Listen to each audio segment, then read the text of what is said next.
Pertenezco a una generación que para unos fue una generación tránsito, para otros fue una generación perdida.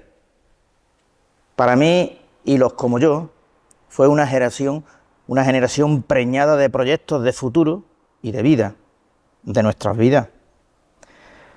Parece ser que admitir que se ha sido feliz en un tiempo oscuro y áspero que nos tocó vivir, que no lo elegimos, pues como que políticamente no es correcto.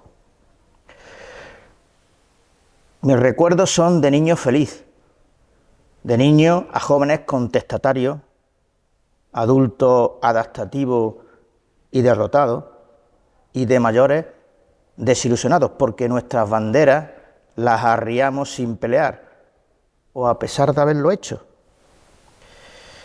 Te miro a los ojos tratando de bucear en tu alma, reflejo de la mía propia. Van calmando mi propia desolación, mi desesperación, y así la tarde toca su fin. Y en el firmamento las primeras luces comienzan a brillar. Buenos días, Olga. Buenos días. Olga María Palmero y Gamboa. Nació en Palma del Río. Estudiaste puericultura y eres auxiliar de enfermería en geriatría. Como escritora abarcas diferentes registros y géneros literarios. Por un lado tienes la novela, de la que he leído una de las que está aquí y me ha parecido maravillosa, muy dura, y si quieres después hablamos un poco de tu... Tienes relatos, poesía. ¿Qué te gusta que te digan, poeta o poetisa? ¿O ni lo uno ni lo otro? Yo creo que podríamos englobarlo en poeta. Poeta. No tiene por qué ser poetisa ni... Es bonito, suena muy bien, poetisa, pero yo me conformo con poeta. Y a veces también diferencian entre escritora y poeta. Quien escribe poesía también es Bueno, eso escritora. es que tú sabes que hay gente que se la lía con papel de fumar. Vale. Eres cuentista porque eres cuentacuentos y normalmente pues también tienes artículos periodísticos y colaboras con diferentes medios. Me llama la atención que has realizado bastantes actividades para el fomento de la lectura, tanto con niños, o sobre todo con niños, pues también con adultos. Ejerces de cuentacuentos, más reivindicas la figura del cuentacuento, sobre todo con los alumnos de primaria, ¿no? En centros escolares, bibliotecas, etcétera, cosa que a mí me encanta. Has colaborado con la cadena SER en la temporada en Palma del Río, en la temporada 22-23, y además también pertenece a lo que se llama la Ronda Andaluza del Libro, que lo promociona el Centro Andaluz de las Letras. Como autora tienes cuadernos de memoria, aquí están la representación de tus principales obras: La historia de un cura bueno, El tiempo que tardé en amarte, Inocencia Medina, La tríaca. ¿Qué es la tríaca? Pues la triaca era una pócima que el médico de Abderramán III, que era un judío, le hacía a su señor porque tenía miedo de ser envenenado, de que acabaran con su vida. Entonces es una unción de métodos naturales, de miel, de hoja, de sauco, de hierbas mezcladas, que era antiespasmódica y para los venenos y eso. Y tomaba todos los días a Abderramán por la noche por miedo a que le quitasen la vida. Curioso. Y ese relato de la triaca habla de la última noche de vida de Abderramán III, antes de morir, y saber que estaba envenenado, y decide no tomarse la pócima de su médico judío. Con lo cual, de alguna forma, él quería ya morirse. Sí. Habla de ese cansancio, de esa vida tan intensa. Tú fíjate que ahí ya estaba poniendo la llaga sobre uno de los problemas que tenemos actualmente, ¿no? Como es el derecho a la buena muerte, ¿no? O a decir, yo me quiero morir, yo ya no quiero seguir. Claro, el problema se plantea cuando tú tienes muchísimos años, dices, bueno, es que ya está al final. El problema, gran problema de ética y moralidad y muchas otras cosas, cuando tú dices, es que tienes 50 años y has decidido que no quiere seguir viviendo. Bueno, yo creo que eso es una elección personal de cada uno. Sí, pero eso actualmente Están no se los contempla medios, como tal, bueno, ¿eh? están los medios ahí, ya legales, aunque muy lentos, Claro que y luego es algo muy personal de la persona que sufre. sigamos con cosas más. Tienes una colección de cuentos que se llama o que titula Tiene mucho cuento, donde abarca 5 títulos y creo que tiene aquí algunos. Algunos. Has participado en una antología de poetas cordobeses, Tintas para la Vida, el tomo 2. Colaboras con el diario Córdoba de forma asidua. Eres articulista de la revista Boulevard, Era. Córdoba-Sevilla. Bueno, eras. El tiempo que duró. Has participado en el proyecto infantil Cuentos que dibujan sonrisas. Yo creo que no es tan difícil arrancarle una sonrisa a una persona y no cuesta tanto, pero somos tan tacaños, es que somos de un tacaño que lo tenemos subido. Necesita generosidad, ¿no? Ya, promoviendo de alguna forma, de alguna manera, la creatividad infantil y el amor a los libros. Tienes unas cuantas premios y distinciones, tienes premio Prensa Escuela, que organiza el diario Córdoba y la Junta de Andalucía, el premio Seminario de Relato Hornasol, tienes una mención especial junto con 500 mujeres que hacen Córdoba, que también lo lleva a cabo el diario Córdoba. Ha sido seleccionada en los talleres del Festival Internacional Literario y Artístico Cosmopoética, y no es poca cosa, ¿eh? Tienes el premio de poesía Isabel Ovín, el primer certamen de relatos cortos revistas de Arrecife, creo que eso es de Canarias, corrígeme, ¿no? ¿No? ¿Tenerife? Aquí al lado. Ah. De Cañada, Rosal. Bueno. Que hacen una revista cultural, un trabajo cultural maravilloso. ¿Sí? Están todo el año trabajando por sacar todas las costumbres, las tradiciones, la gastronomía, la gente que se sale del pueblo, los que llevan toda la vida ahí y refleja el pueblo, la cultura del pueblo, de una manera muy respetuosa, y es un trabajo súper bien hecho, ¿eh? Y por lo último que te veo aquí de mención es que tienes el premio Ciudad de Aral en lo que es la modalidad del cuento infantil para la igualdad. ¿Te sientes escritora?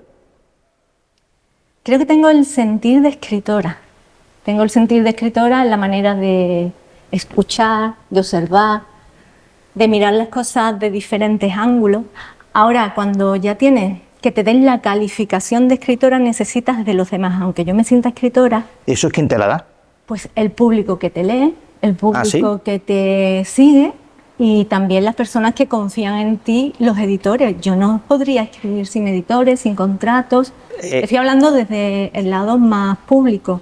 Tú puedes escribir en casa y sentirte escritor, ¿no? Es que pero yo estoy en esa línea. En la línea de... Sí, pero vamos, es mi opinión, no tengo por qué... Sí, decir... yo me siento eso a lo largo del tiempo. Yo me siento escritora a raíz de haber sentido todas esas cosas que te he dicho, porque siento que la escritura me identifica, siento que es mi manera de ser y sobre todo es como una necesidad vital.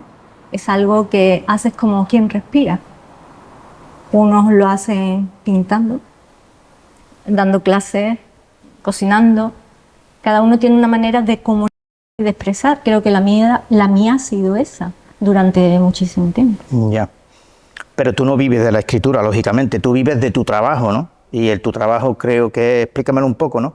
Pues mira, a mí la escritura me permite puntualmente tener una compensación económica por los premios o por las actividades que hago.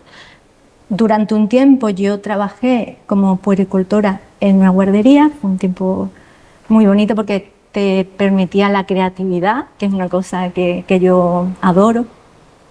Pero mi tiempo profesional, mi vida laboral, ha estado ligada siempre a muchísimos años a la parroquia de San Francisco. Yo soy la persona de mantenimiento de la limpieza.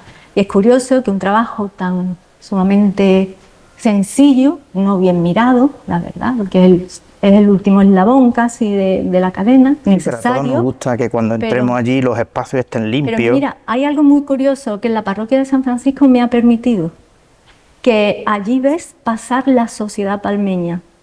Ves las personas que pasan, que no tienen trabajo, que no tienen para comer, que los desahucian, que tienen problemas. También ves y cómo se la acoge. Y luego también ves cómo se celebra la vida con los niños, cómo se celebra el amor, ¿no? Y también ves pasar la muerte, la despedida. Entonces es como un bagaje que a mí me ha ayudado observándolo, ¿no? Creo que es un bagaje para escribir muy bueno. Estás estudiando actualmente, lo sé, por la Universidad Nacional de Distancia. ¿Qué estás estudiando? Pues lengua y literatura española, y luego lo combino con asignaturas de psicología. A un paso muy lento, es un viaje que me he tomado despacito porque es mucha exigencia, pero lo hago encantada y disfrutándolo. Háblame del periodo de tu estudio de joven, cuando comienzas a estudiar, cómo acudes como estudiante libre y acudes a los exámenes libres en el Instituto IEF Fuensanta, como alumna libre. Bueno, empezó de forma diferente, porque cuando yo terminé EGB en el Colegio de las Monjas de aquí, yo tendría que haber empezado en el instituto, pero por circunstancias de vida, sí, instituto de aquí, pero en esa época mi padre enfermó. Entonces mis padres pasaban prácticamente el tiempo en el hospital. Mi padre tenía cáncer, era un cáncer muy agresivo, y entonces los tratamientos de quimioterapia, radioterapia, no eran como son ahora, porque ahora se adaptan al enfermo, son lo más suave posible. Entonces era pasar tiempo hospitalizado. Somos una familia de 6 miembros, entonces... numerosa, ¿eh? Claro, somos 4 hermanos, mis padres. Era un sueldo de tractorista que en su momento era una baja de enfermedad. Entonces lo que pasó es que yo tuve que detenerme, alguien se tenía que quedar organizando la logística que todos necesitamos. Claro. Mis hermanos, algunos se tuvieron que ir a trabajar, también más jovencillos. Uno, el mayor, estaba estudiando, pero no se podía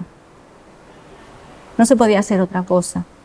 Luego ese tiempo pasó y yo lo que hice fue matricularme por libre en el Colegio de Córdoba porque quería una rama sanitaria, y sola pues me preparaba con los libros, me preparaba el material, si no entendía una cosa volvía hacia atrás, volvía a empezar, a veces pataleaba, lloraba, porque para una niña tan joven que tenía la verdad que estar pegando saltos por ahí, disfrutando de su primera juventud, ¿no? O sea, maduraste con muy poca edad. A paso agigantado. Y luego ya pude sacarlo yendo y viniendo a los exámenes, pero mi intención era seguir. Yo quería estudiar en la universidad. Pero la vida, que tiene esas circunstancias que hasta que la entiendes y la cambias, hay un proceso, pues mi madre cayó enferma y tuvo cáncer de pecho. Entonces ya yo estaba trabajando ya en una guardería, mi madre enferma, entonces se quedó ahí como apartado, pero no olvidado. Entonces yo he tenido siempre esa espinita porque tengo mucha curiosidad por todo. Finalmente hice el acceso a la universidad y empecé a estudiar en la universidad.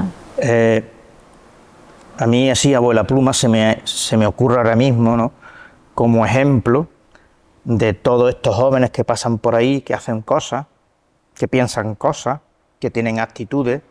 Deberían conocer ejemplos de este tipo para que dejen de ser un poco el ombligo de sí mismos, ¿no? Y vean otras cosas, otras realidades, otras circunstancias. Sí, es bueno, y que hay que el mundo no se acaba mañana ni pasado mañana. También ser el ombligo del mundo nos hemos sentido todos con esa edad. Con esa edad no... Estás casada, tienes un hijo, trabajas en casa, trabajas fuera de casa, escribes. Creo que eres una luchadora y vuelvo a reiterarme en que eres es un ejemplo a seguir, ¿no?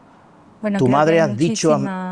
Perdona, creo que hay muchísimos ejemplos a seguir, muchísimos mejor que el mío. Pero mi opinión también creo que cuenta, ¿no? Entonces yo creo que eres un ejemplo a seguir, ¿no? Quizás porque estoy muy harto de muchas personas que muestran ejemplos sus vidas cuando a lo mejor tú rascas un poco y dices, bueno, hay un vacío existencial enorme, que a veces ni siquiera ellas mismas se dan cuenta, ¿no? Y yo me incluyo, ¿eh? O sea, que yo no quiero decir, es que yo soy no. Yo soy tan normal y tan corriente, incluso más, que aquellos que piensan otras cosas. Creo que me has dicho que tu madre está enferma actualmente. ¿Es cierto? Y Mi que madre lo que tiene es la enfermedad del tiempo, que es la Alzheimer. vejez, ¿no? La vejez, Ah, la vejez. que siempre tu madre ha sido la persona que cuida de todo el mundo, la que te protege de los dragones, de las tormentas, y cuando va pasando el tiempo resulta que los papeles se invierten y eres tú la que tienes que protegerla a ella de las tormentas y de los dragones. Y eso es un paso que a las personas, sobre todo ya de mi edad, que empiezan a envejecer sus padres, al principio nos cuesta porque es difícil de asimilar que la persona que te consuela, que te alivia, está ahí, pero no está ahí.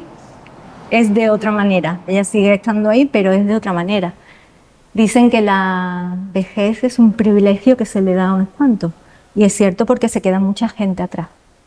Lo que pasa es que a ver cómo viene ese privilegio. Porque Depende de tiene las que venir con circunstancias. Yo en calidad de eso, vida. Con exactamente. calidad de vida, con respeto y sobre todo teniendo a alguien que pueda darte ternura, que pueda cuidarte con atención, ¿no? Con amor, ¿no? Ya, mira, el otro día hablaba yo con Tere Nieto Tejera, que es médico, y me decía que ella se sentía como había sido muy utilizada en el buen sentido de la palabra, que tenía un hermano, la responsabilidad siendo de la misma, del mismo padre, de la misma madre, pues no tenían las mismas responsabilidades, y yo te veo que tú tienes un exceso, probablemente, yo, vamos, no sé si, pero sí has tenido mucha responsabilidad, ¿no? Y todas las mujeres de vuestra generación, de vuestra quinta, creo que estáis en esa línea, ¿no? Se os ha exigido un poco haceros cargo de Yo creo todo. que nosotros estamos en una línea de transición. Las mujeres de mi edad, 40 y tantos, 50, empezábamos ya a mirar hacia otro lado, porque nos educaban diciéndonos que había que cuidar de nuestros mayores, que había que cuidar de la casa, porque ellas habían recibido esa educación y ellas nunca se habían planteado que otra vida era posible. Ya. Entonces, nosotros, la diferencia entre la generación de mi madre, de las mujeres como mi madre y yo, es que ya dependiendo de mi carácter, que soy más sumisa, más obediente, ¿no? Y eso influye mucho. Pero ya empiezas a mirar para otro lado y dices, vale, hay esto, pero es que yo también quiero ir hacia allá.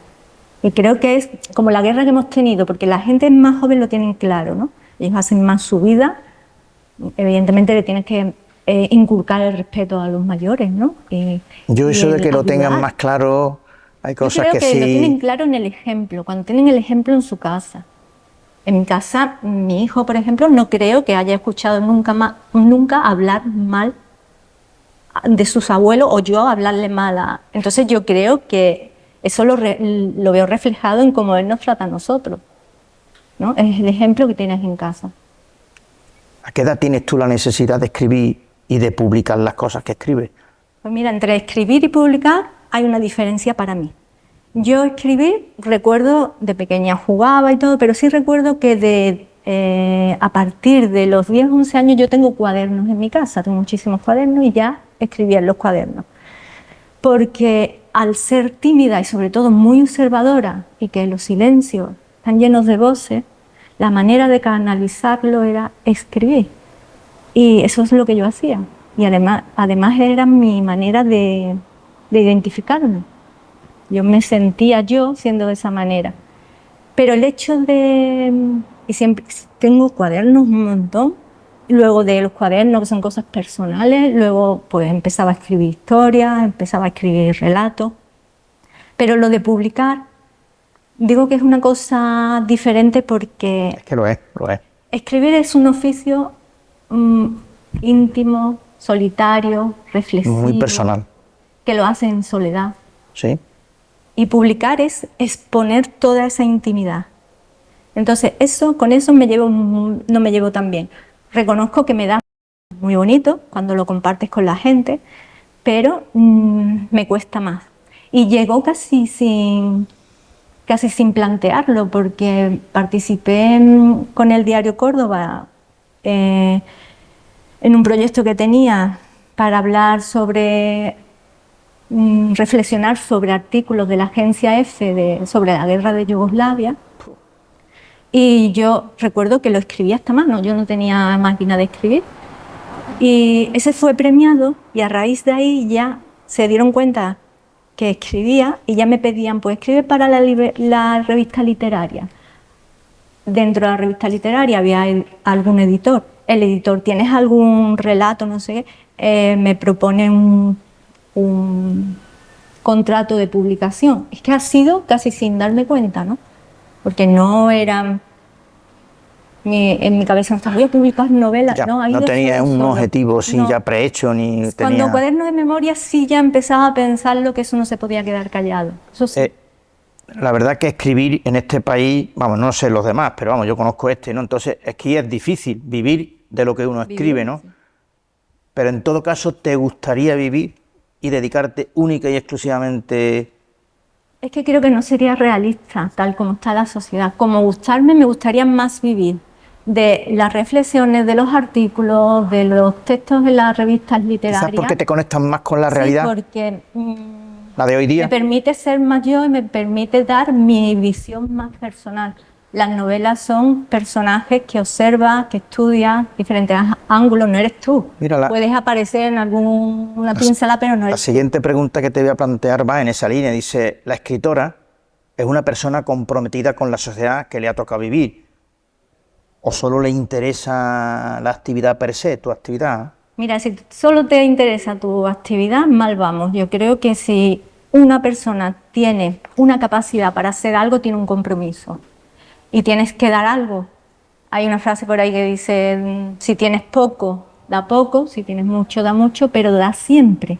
Yo creo que, aparte de que es un gesto generoso, si lo haces, pero que tiene que servir para algo. Sí, pero para algo bueno, no para arrojar. Tú fíjate que en la sociedad, esto no hay manera, en la sociedad se prima, tanto tienes, tanto vale. Y bueno, no es así. No es así, depende. No es así. Porque se interpreta el valor de lo que tienes de otra manera. Claro. Yo interpreto el valor de lo que tengo no material. Claro, pero la sociedad materialista en la que vivimos se impone eso. Y yo estoy en contra de eso. Pero hay que ser coherente con lo que uno siente. Tú tienes muchas cosas que dar. Y no son materiales, no son crematísticas. Pero aquí tanto tienes, tanto vale. Si tú tienes una cartera... las normas sociales se rigen así. El otro día me tomaba una cerveza con una persona allá, yo me hacía así, además voy a hacer el gesto, dice, el taco. Y el tío se sacaba la cartera, se podía tener allí, yo qué sé, 500, 600 o muchos más euros, ¿no? Machado decía que una cosa es el valor y otra es el precio. Efectivamente. Así que... a veces pensamos que los escritores son personas, y sin embargo... Yo creo que tienen su fobia, su filia, sus vanidades, los yo, a veces muy ¿y de mi novela qué? Yo aquí he venido a hablar de mi novela. No, eso, ¿no? Sus envidias, sus sombras, sus luces. En definitiva, ¿son personas normales y corrientes? Pues tan normales y corrientes. Es que yo creo que ser escritor no es un estatus social, no es una imposición divina, no es Vamos, esto se lo dices tú a un umbral y te lo cargas. Bueno, pero es él. Ya, y era un escritor como un pino. Pienso que es un oficio artesano de palabras, como puede ser otro oficio. El estatus social es el que uno se pueda creer que tiene, pero para mí es absurdo. Tú fíjate que yo creo que escribir es una habilidad que creo que tiene un valor relativo, ¿no? O mucho valor, ¿no? Pero salvar una vida tiene mucho más valor que escribir una novela. Mira, escribir, el valor que tiene es que te puedan enriquecer, que te pueda aportar, ¿no? Y lo que te deje dentro, lo que te aporte interiormente. Evidentemente no es comparable con otros trabajos, ¿no? Que sí salvan la vida. Hace poco, en el hospital, ¿no? Yo hablaba con un cirujano, y me llamó mucho la atención que ese hombre me explicaba cómo había quitado un miembro principal del cuerpo, había unido una parte con otra, y él me lo explicaba moviendo las manos así, y a mí se me iba lo que decía porque me fijaba en las manos y pensaba, este hombre tiene manos de violinista.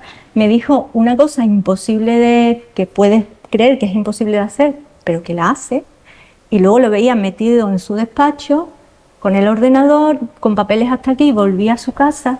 Digo, ese hombre me acaba de decir que ha salvado la vida de una persona haciendo una cosa imposible, y no sale, no tiene esa visibilidad. No va a salir en el periódico, se va a su casa con su mujer, nadie le va a ir aplaudiendo por las calles. Fíjate si hay oficios que salvan la vida y no tienen esa visibilidad. Y ahora nos encontramos a 22 personas, ya grandes, adultas, pateando un balón de fútbol y ganando lo que ni tú ni yo ni tus descendientes van a ganar en sus vidas, ¿no? Exacto. Claro, ¿no? Y claro, y además me quieren convencer diciéndome, oye, y me gusta el fútbol, ¿no? Ya. El buen fútbol. Me dicen, bueno, es que ellos producen, ¿qué están produciendo? Ellos no producen nada, no me cuentes Produce historias. la masa y como la masa mueve dinero y ya. pues eso va a seguir siendo así. La escritora es una buena lectora. La persona lectora, desde mi punto de vista, está informada y está formada. Y esas características en concretas no se llevan bien con el poder, ¿no? ¿Tú estás de acuerdo con esa reflexión?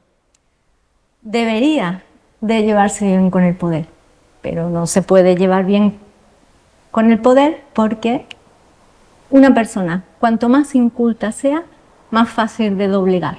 El pueblo, cuanto menos información, más fácil puedes manejarlo para un lado o para otro. Yo creo que siempre que una de las cosas más peligrosas del ser humano es la ignorancia, porque un ser ignorante tiene un pensamiento único, de ahí no lo saca, y es muy fácil de manipular, muy maneable, cuando encuentra a alguien que le diga por aquí o por allí, porque no tiene perspectivas de mira, no tiene con qué constratar lo que le están exponiendo. ¿Qué escritora clásica te gusta? Escritora. Bueno, teniendo en cuenta, escritora, teniendo en cuenta que la visibilidad no ha sido la misma durante siglos, a partir de la Ilustración y a partir ya del siglo de las luces, neoclasicismo, sobre todo romanticismo, naturalismo, ya empieza a salir voces de mujeres. A mí hay una escritora que especialmente me gusta, que es Gertrudis Gómez de Avellaneda, por la controversia, por la vida que tuvo sobre todo, porque muchas veces me llama mucho la atención la vida de los escritores y a raíz de ahí busco su obra. Tú fíjate que la tengo puesta aquí en un listado que te hago, te voy a preguntar y está. ¿Y actualmente qué escritora te gusta? Como gustarme hay muchas. Pero dime una. No. A un esfuerzo. Mira, te voy a mentar una que es una hija de un escritor que ha fallecido y bastante conocido, y a ella se le conoce, pero se le conoce más por los trabajos que hace en televisión, en radio, en teatro incluso, pero que a mí me ha maravillado su manera de narrar, que es Ayanta Barili, que es hija de Sánchez Dragó. Tiene novelas, pero no tiene una cantidad si te digo lo que pienso de Sánchez Dragó, mejor me callo. No estoy hablando de los... Es verdad que los hijos no tenemos por qué pagar la... Estoy hablando de cómo narra. No tenemos por qué pagar lo de los padres. No, supongo que y los además padres no tiene tampoco. nada que ver cómo tú hagas tu trabajo. ¿Cultura popular versus cultura académica? Bueno, eso es una batalla ahí, que hay gente formada, pero no es culta, no está... Fíjate que la siguiente pregunta va, ¿qué opinas de la titulitis? ¿Y qué título tiene? Y te diré quién eres. Es que mira, confundimos mucho. Hay gente formada pero no educada.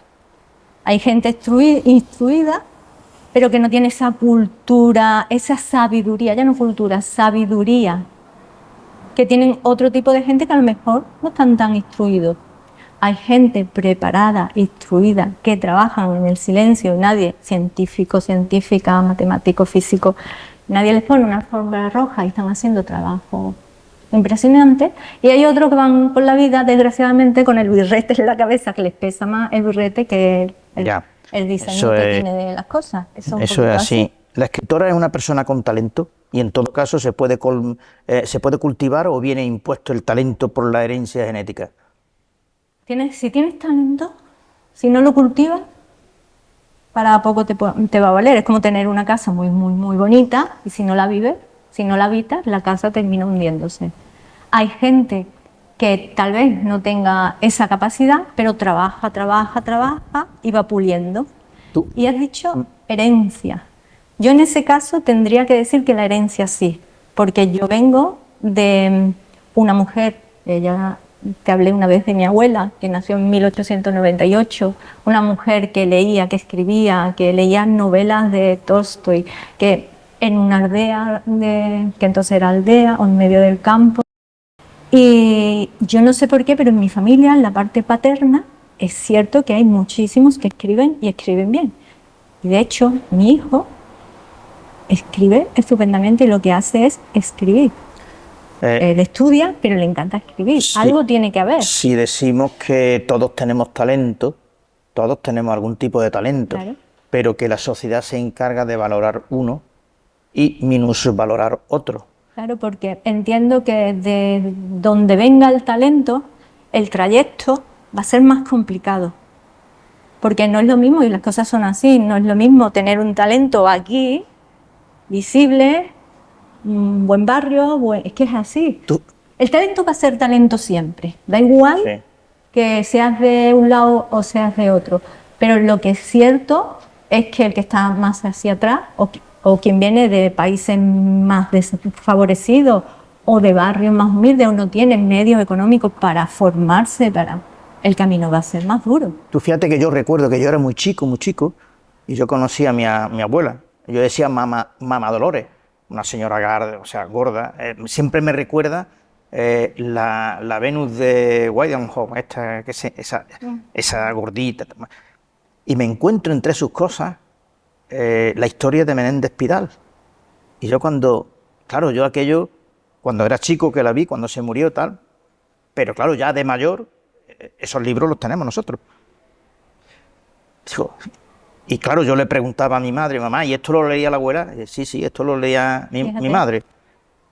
Entonces, yo me quedé muy sorprendido, porque claro, la idea que tú tienes acerca de tu abuela, pues es una idea muy relativa, ¿no?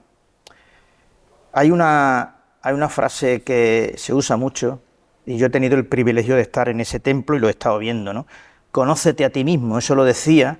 Siempre se dicen el oráculo, y no es él, es la oráculo de Delfos.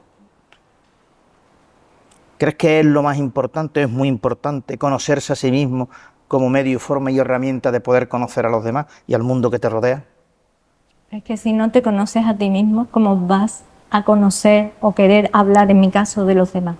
Es necesario el silencio interior, escucharte, interrogarte, ver lo que hay bueno de ti, lo que hay malo, no tener miedo, porque tenemos como mucho miedo a quedarnos en silencio. Estamos rodeados de ruido, porque eso como que nos exime de tener que escucharnos.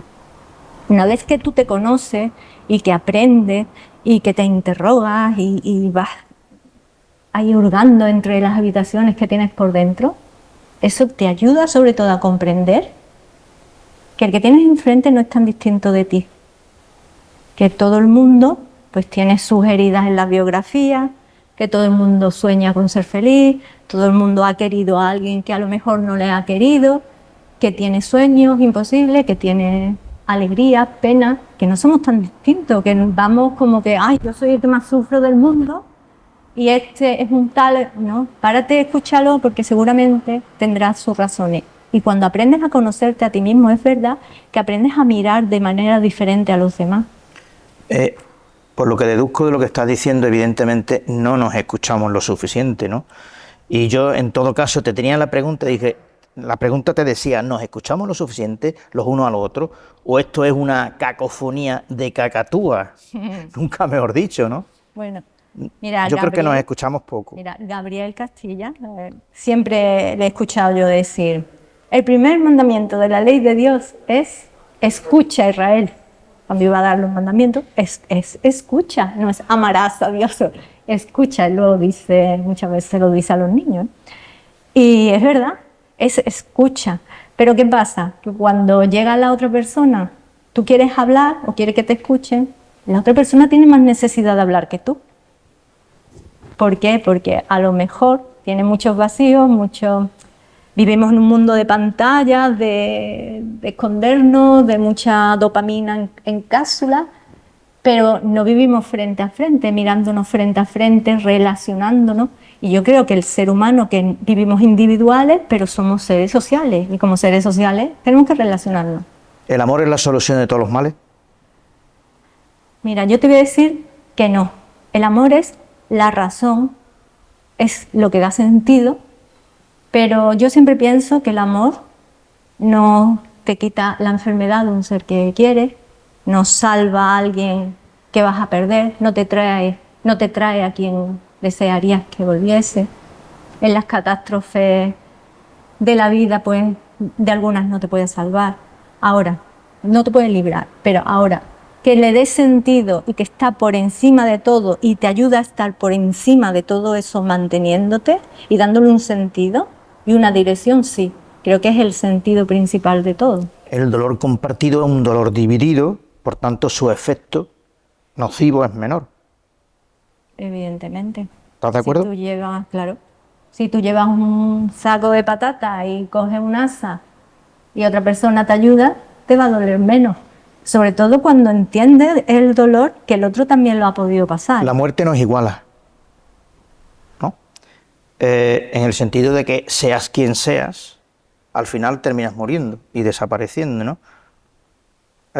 ¿Tú no crees que eso lo pasamos como muy desapercibido? Claro, es que vivimos con la... Hay muy pocas certezas en la vida, muy pocas. Una de ellas es la muerte. Y sin embargo el ser humano vive con la idea de que la muerte está en el costado de la vida. La dejamos ahí a un lado. No sé si es por miedo, no sé. Tal vez si tuviésemos más conciencia de que dentro de un ratito, que eso no lo sabe nadie, a lo mejor yo ya no estoy aquí. Entonces viviríamos más intensamente, nos pelearíamos menos porque no merece la pena tantas tonterías y tantas... Y es verdad que nos hace igual a todos, porque por ahí vamos a pasar todos. ¿Y el nacimiento nos iguala? No, porque depende de... Por Donde desgracia, nazca. ¿no? Depende de No es lo dónde mismo nazca. nacer en el hospital de... Aquí nosotros somos privilegiados. o nacer en Gaza, pero por dime ejemplo. todos los Ya, chavalillos, algunos que ya totalmente están de acuerdo naciendo aquí, contigo. pero que han dejado sus hermanos en una situación... Mira, respecto al tema de la muerte que estás diciendo, te voy a contar una pequeña anécdota. Yo hice el Camino de Santiago, el francés, me eché a andar. Entonces llegué un día que digo, mira, había un monasterio de que la llamaban monjita y tal, y que se podía, digo, bueno, pues aquí por lo menos limpieza y tal, y esto yo... Y efectivamente, me dieron una habitación espartana, no, donde se suponen que habían vivido monjes, ¿no? Claro, cuando yo llego allí, la hermana me enseña aquello y veo encima de la mesita de noche una calavera, lo primero que digo, esto tiene que ser... No era de verdad. Entonces, claro, la mujer, la hermana vio mi reacción, dice, mire usted, es que eso lo tenemos aquí, y me explicó un poco, ¿no? Para que la gente piense que detrás de la vida está la muerte, o antes que la vida está la muerte, y la muerte al final todos caminamos, ¿no? Para que piense, claro, dormí aquella noche, y los primeros minutos del sueño no, pero después ya estaba muy cansado y dormí, ¿no? Pero es verdad, tendríamos que ser un poco más conscientes de Claro, eso de la era finitud, y no haríamos, visibilizar lo que... no caeríamos, no incurriríamos en tantas tonterías, en tantas cosas que hacemos, ¿no? Eres una cuentista, ¿correcto? ¿Por qué no me cuentas la fábula de la serpiente y la luciérnaga? Lo digo porque hay muchas serpientes y muchas luciérnagas. Bueno, la fábula no se sabe, es la fábula de la libélula y la serpiente, es una fábula muy cortita, que hay gente que se la atribuye a Esopo, hay otros que se parece mucho a una fábula de la luciérnaga y el sapo, que es más contemporánea. Pero bueno, yo suelo contar esta historia a los niños muchas veces, más elaborada, aquí la voy a contar rápidamente, y es que cuenta la leyenda que en un bosque una serpiente vio una luciérnaga y tal como la vio, se tiró ferozmente hacia ella, se alzó y quiso morderla. Entonces la luciérnaga empezó a huir de ella por el bosque todo el día, la serpiente no desistía. Al día siguiente, el segundo día, la serpiente seguía y la luciérnaga intentaba esquivarla por las hojas, por las ramas, por los arbustos y no paraba. Y el tercer día, dado que la luciérnaga ya no podía más, se detuvo y le confesó a la serpiente: no puedo más, me rindo, pero ya que me vas a devorar, ¿te puedo hacer 3 preguntas? Entonces la serpiente dijo, mira, no estoy acostumbrada a permitir que mis presas me pregunten nada, pero como te voy a comer, pues me puedes preguntar lo que quieras, ¿no? Entonces le preguntó, ¿pertenezco a tu cadena alimenticia? No. Entonces, ¿te he hecho algún daño? ¿Te he hecho algún mal? La serpiente dijo, no. Y le volvió a preguntar, entonces, ¿por qué quieres comerme? Y le dijo, porque me molesta tu luz, porque no quiero que brilles. Pues eso pasa hoy en día en un montón de sitios, pero yo siempre pienso, y a veces a los niños cuando les cuento esto, que las envidias son absurdas, porque habla de la envidia, ¿no? Las envidias son absurdas porque una luz, por pequeña que sea la luciérnaga, una luz, más otra luz, más otra luz, ilumina, enciende el espacio. Y eso es lo que tenemos que hacer en un montón de campos, iluminar el espacio, no querer comerte, por pequeña que sea la luciérnaga y la luz que dé, tú no puedes apagar tu luz porque a otro le moleste. Y también te digo que la serpiente, en su condición de serpiente, pues siempre va a ir arrastrándose y siempre va a ir en la oscuridad. Te condeno, decía, ¿no?, las escrituras, te condeno a que restes, que por el mundo que seas, que todo el mundo te odie o todo el mundo te... es así, la realidad es esa, y se vive más cercano de lo que nos pensamos. ¿Cómo iniciamos un niño en la lectura? Te voy a hacer un paquete de preguntas y más o menos tú me las vas contestando. Yo creo que en el ejemplo, mira, si tú estás así, perdona, pa, si tú estás con el móvil, pum, pum, pum, pum, en casa, claro, es lo que ven. ¿Qué hace el niño? Esto, pero si tú estás así, pues claro, te ve eso. Te ve eso, termina haciendo eso, porque son por imitación. Yo tengo la impresión de que desde los poderes públicos no se fomenta todo lo que es necesario de la lectura.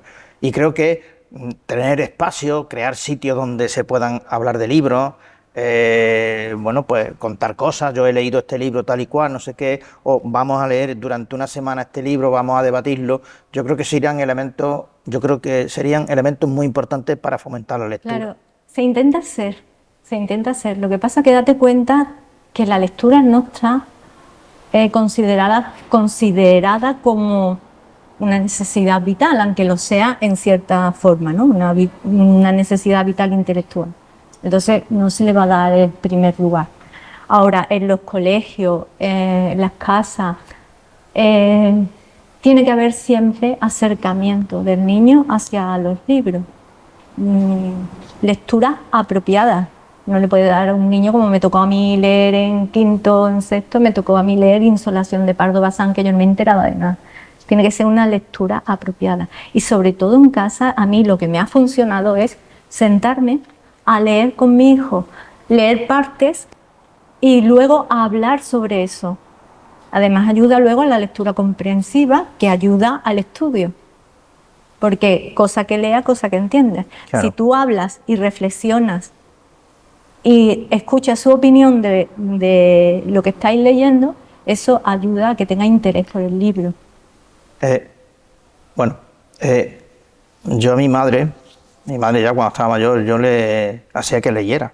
Además le entregaba libros, yo tengo muchos allí en la casa, entonces ella me elegía algunos libros y algunos me sorprendió porque eran libros grandes. Se ponía poco a poco y al cabo de un mes se lo había leído, ¿no? Y yo le decía, pero mamá, tú has leído, tú has entendido, niño, ¿tú qué te crees, que yo soy tonta? Claro, pero porque yo había leído previamente esos libros y se necesita un cierto nivel para hay un libro de Paul Preston que le contó que la hizo sobre Franco, lo escribió sobre Franco. Entonces ella lo leyó muy, muy detenidamente y hay pasajes que son duros, pero también complicados de entender, y mi madre lo entendía perfectamente. Es decir, claro, que tendemos a juzgar que la persona mayor no se va a enterar. Tanto la escritura como la lectura son dos actividades recomendables, podríamos terminar a cualquier edad de... Eres mujer y yo no puedo pasar desapercibido, además era una mujer comprometida, no dejan de matar, no se dejan de matar, lo que ya puede haber lo que tú me quieras, todas las medidas que tú quieras, todo lo que no terminamos, o sea, no se termina, esto no ¿qué está pasando? Porque antes de ayer, esto... Yo no sé qué pasa, es aberrante, es tristísimo, No sé cuál es la clave, ojalá, ojalá. Pero es casi lo mismo que estaba hablando antes con los niños con la lectura. Es desde casa, con el respeto desde casa, en los colegios, en las instituciones. Pero creo que tienen que ir personas, mi humilde opinión, personas preparadas, que lleven un mensaje de colaboración, de abertura, no de ataque hacia la figura del hombre. Creo que el mensaje tiene que ser correcto a un niño. Tú a un niño no le puedes meter un mensaje agresivo, que lo he visto. Y luego el niño te pregunta que si todos los hombres son malos.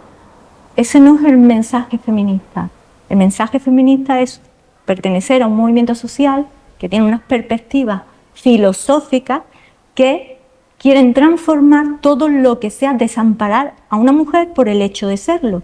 No significa ser más que el hombre, no significa denigrar al hombre, porque eso sería embrismo o sería misandria, que es adversión contra el hombre. Significa caminar a la paz, obtener los mismos derechos. Me estoy acordando ahora de decir esto, el padre de Emilio Pardo Bazán le decía a su hija, hija mía, los hombres son muy egoístas, en aquel entonces, 1800. ¿Me lo cuentas? Dice, cuando un hombre te diga que una mujer no puede hacer algo, dile que es tonto, porque no puede, que es mentira. No, dile que es mentira, porque no puede haber dos morales distintas para dos sexos. Lo reflejó y no existía entonces el feminismo. Un hombre, que era hombre, que no necesita que seamos las mujeres. Esto es hombre y mujer, es el ser humano el que tiene que buscar el respeto, la igualdad entre unos y otros, que no queremos más ni menos, ni caminar detrás de un gran hombre, ni delante de un... No, a la par, a la par. Yo hay una cosa que lo tengo muy claro, ¿no? Esto es un tema multidisciplinar y además transversal. Y fundamentalmente yo le diría a todos los políticos, sean de la condición que sean del partido que sean, que se pongan de acuerdo, sí o sí, que se pongan de acuerdo y todos digan el mismo discurso. No puede ser que uno, aquí no me vale, medias tintas, esto es no sé qué, esto no sé Algún cuánto. interés A mí me da lo habrá. mismo que sea, es como el otro día me decía, no, pero es que los que matan no son emigrantes, no sé qué. Digo, ¿y a la que han matado Que qué? aquí en Palma han matado. Digo, ¿qué me estás hace contando? unos Digo, años. eso no puede ser. Hombre no Y era migrante. esos son discursos que calan. Y eso los políticos tienen mucho que... Es lo de decir una mentira tantas veces que Claro. se hace verdad, que eso es propaganda de que se hizo una ley de propaganda y todavía sirve. ¿Cómo se sana el que superemos el trauma de la Guerra Civil Española y en concreto en Palma del Río? ¿Cómo se sana eso? Porque yo a veces tengo mis dudas, ¿eh? Yo no sé si hablando, no sé si sentándome con el otro, no sé si dialogando, no sé si preguntando. La verdad es que llega un momento en que no lo sé. No sé. Pero por también qué. sé que algo tengo que hacer, porque lo que yo percibo, pues no me gusta. Mira, Lledó decía que ser es esencialmente ser memoria. Pero la memoria, Hombre, te lo digo porque tú has escrito sobre memoria, sobre la guerra civil. es que es complejo, ¿no? Es verdad que he escrito sobre eso.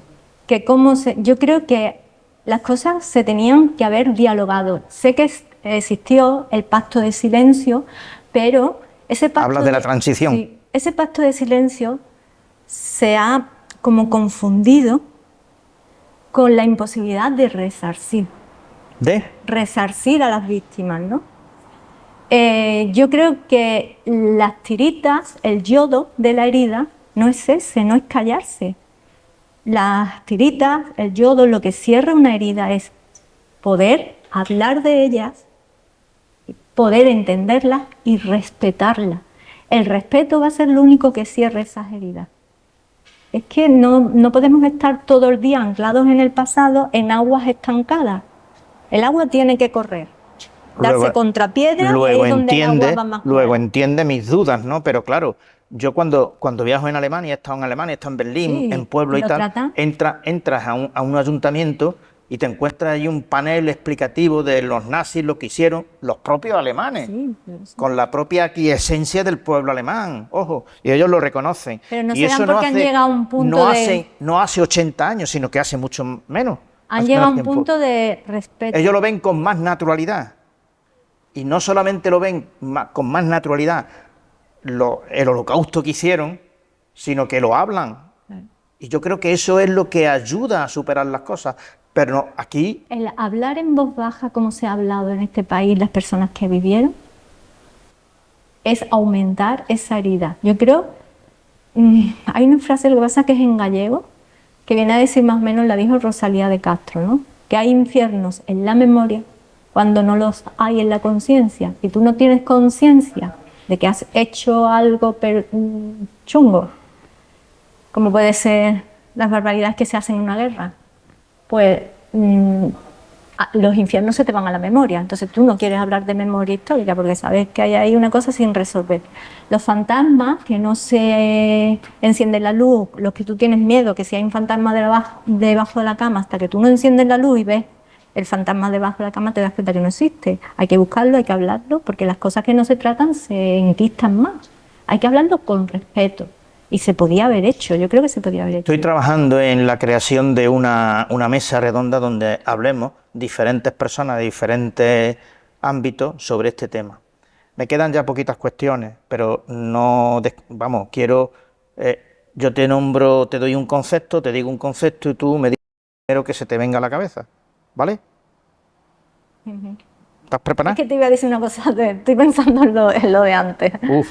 Estoy pensando en lo ¿Vale? Es un listado, sí. Tú me dices lo que tú opines y después, si quieres, terminamos. Siempre termino con una petición que yo le hago a los que nos visitan, pero antes no quisiera dejar de preguntarte de un listado de mujeres escritoras, ¿vale? Entonces, primero concepto y tú me dices lo que es justicia. La virtud de dar a cada uno lo que... Libertad. Pues mira, la libertad tengo claro que es poder hacer lo que se debe, pero con responsabilidad. Democracia. Pues conjunto de normas de poder del pueblo necesario para que la mayoría no se coma a la minoría. Bueno, ¿y cuándo es la minoría la que se come a la mayoría? Pues para eso está el conjunto de normas. Monarquía. Uf. Mira, la monarquía es una herencia del feudalismo, que en nuestro caso, que es de elección divina, que en nuestro caso ha derivado en monarquía parlamentaria, sin ser elegida por nadie, pues si queremos jefe de la república o monarquía, pero que se ha convertido en una prensa rosa. Res pública. ¿Res pública o sí, república? No, es que la palabra república viene de en su obsesión viene de pues res mira, pública. Pues muy fácil. Una ideología momentánea, más irreal que real al final. Fue momentánea, una ilusión muy grande, pero que al final fue más irreal que como el verdad. champán, ¿no? Quitas la botella y se... Porque no se ponían de acuerdo. Igualdad. Pues darle a cada uno lo suyo, referente a, dependiendo de su trabajo, ¿no? Lo mismo para cada esfuerzo, ¿no? Fraternidad. Pues cultivar a la misma paz para sentir lo que siente tu hermano. Perdón. Clarísimo. Perdón es ponerse en el lugar del otro, comprenderlo. Eso sería la empatía. No, porque el perdón requiere comprender al otro y borrar. Compasión. Compasión. Hacer las cosas con amor. Nihilismo. Bueno, no he leído mucho de nihilismo, pero seguramente no estoy de acuerdo, porque creo que todo tiene un sentido. Que no lo sepamos, pero la vida tiene que tener Sanidad. sentido. Ojalá fuese un equipo de la Champions League, estábamos todos en la calle defendiéndola, pero ahora mismo se ha convertido en una galera en alta mar, con el agua brava, todos los sanitarios y el que pueda subirse y sálvase quien pueda. Educación. Herramienta necesaria para... Machismo. Pues con actitud aberrante contra la mujer. Debatir. Acercar posturas. Escuchar. Debatir, escuchar. ¿Me escucha Israel? Dialogar. Hablar sin discutir. Ideología. Y lo La último. ideología, pues yo creo que refleja la existencia social que hay. Y consenso. Acerca de posturas. Ya. Prácticamente te digo lo que tengo aquí, te digo una escritora y tú me dices lo primero que se te venga. Clara Campoamor. Sufragio femenino. María Zambrano. Intelectual, pensamiento Gran poético. filósofa, madre mía. Emilia Pardo Bazán. Libertad intelectual y que le dijeron como mejor piropo. La naturaleza se ha equivocado con la señora Pardo Bazán. Le ha dado un cuerpo de mujer con un cerebro de hombre. Rosa Regás. Rosa Regás, aparte de maravillosa, creo que luchó mucho por la apertura al público de la Biblioteca Nacional, dar a conocer un nuevo público, la biblioteca a un nuevo público. Gloria Fuerte. Ay, Gloria Fuerte para mí es el mar, pero por una anécdota que contó, para mí es el mar. Maruja Torres. Indómita. Rosa Montero. La ridícula idea de no volver a verte, que es un título de su novela que lo define muy bien. Almudena Grande. Pues te contestaría 1000 cosas, pero te voy a contestar con el título del libro que le escribió Luis García Montero cuando murió, 1 año y 3 meses. Elvira Lindo. Otra podría ser otra sin sombrero, ya que ella escribió sobre la sin sombrero. Teresa de Jesús. Teresa de Jesús, nada te turbe, nada te espante, todo se pasa. Dios no se muda, la paciencia todo la alcanza. Quien a Dios tiene, nada le falta, solo Dios basta. Nunca. Carmen Laforet. Achicarrada, ¿no? Ana María Matute. Ana María Matute era la mezcla de la inocencia de los niños con la crueldad de los adultos. Rosalía de Castro. Pues prestigio de la lengua gallega y a la que le decían que dejara de surcir los calcetines de su marido, que se pusiera a surcir los calcetines de su marido y dejara ya de escribir. Menos mal que no le hizo ni caso a ese... Es que me gustan ese tipo de anécdotas. María Moliner. Léxico, semántica, diccionario. Y Gertrudis de Avellaneda. Controversia. Ya. Maravillosa controversia. Pues la verdad es que estamos terminando, entonces yo tengo la costumbre, ya te lo dije, que ya cuando estamos ya para prácticamente despedirnos, pues que la persona que nos visita, en este caso tú, nos hables de una película que te haya marcado. La película, pues te diría muchas, pero me gusta el cine en blanco y negro español, 1 millón en la basura. ¿1 millón? 1 millón en la basura, de José María Forqué, el director. Un libro que tú creas que es imprescindible. Uno. A mí me gustó mucho La voz dormida, de Dulce Chacón. Creo que es un buen libro. Una canción. Y no para mí, lo digo en español porque en inglés os pueden cerrar el canal. Allí estaré, de los Jackson 5, que me encanta, pero también es verdad que me encanta María Callas y me encanta poniéndome ya más pedante por la ópera de Puccini. De Puccini, claro. Y en la voz de María Callas, me encanta. Es que era una de las grandes. A mí María Callas. Y ya para terminar, sí que es verdad que termino, una frase que de alguna forma esté en el frontispicio de el conócete a ti mismo. Pues mira, hay dos que suelo tener muy presente. Una por el trabajo, porque la veo a menudo, que es aprende a aceptar con sosiego las sorpresas de la vida e intento aplicarlas. Y una que veo aquí conmigo es: sé como el sándalo que cuando le pinchan perfuma. Pues nada, yo lo único que tengo que decirte, si quieres añadir algo más a este ratito de conversación, espero que te hayas sentido cómoda. Es verdad que al principio te he notado un poco tensa. Siempre. Te has ido, te has ido acomodando, espero que te hayas sentido muy cómoda y que, bueno, esto de pie para seguir conociéndonos en este viaje de la vida, que bueno, pues que todos estamos, ¿no? Que todos estamos en ellos, ¿no? te quedo muy agradecido porque la verdad, venirte una mañana temprano aquí para dialogar y tal, pues no es fácil, ¿no? Pues eres una mujer muy ocupada y sin embargo sacas tiempo para, de alguna forma, Cuando hablar uno de quiere esto. algo, saca tiempo. Ya. Muchas gracias a vosotros, a Juan, al Canal Palma, Yo, bueno, como por siempre el digo, ratito.